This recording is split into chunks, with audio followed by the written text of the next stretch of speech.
Welcome to OnTap portal. Today we would have a brief demonstration on how the end user would be able to do the interaction management very easily with his subscribers. Once the user logs in to the portal, he is presented with the list of applications which are currently published. He can choose to interact by simply clicking or double clicking on the application.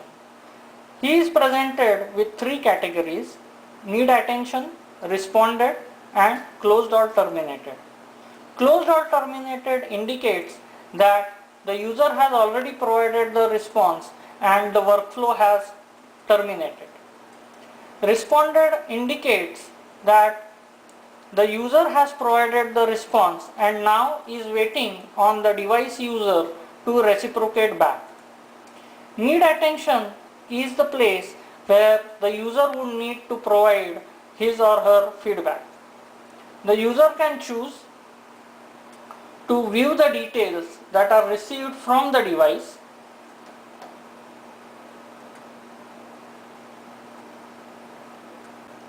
The user can view all the details provided by the device user. He can then choose to reciprocate back with the correct details.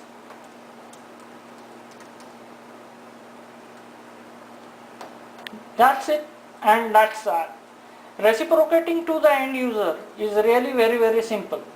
With the workflow provided in OnTap, it becomes very easy for anyone to manage his or her interactions.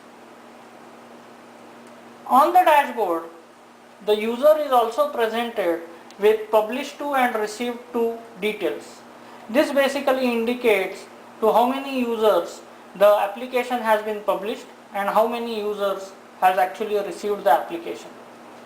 Once the application is published, the user can still choose to add more users for publications. He can simply use the internal users, external users, or all groups and then publish the application again to sync. This provides a cool facility of adding on to your subscribers as you are on the go. Thus, we have seen that interacting with the device users is extremely easy with OnTap. In the next series, we will come up with how easy it is also to perform subscription management. Till then, it's goodbye. Thank you.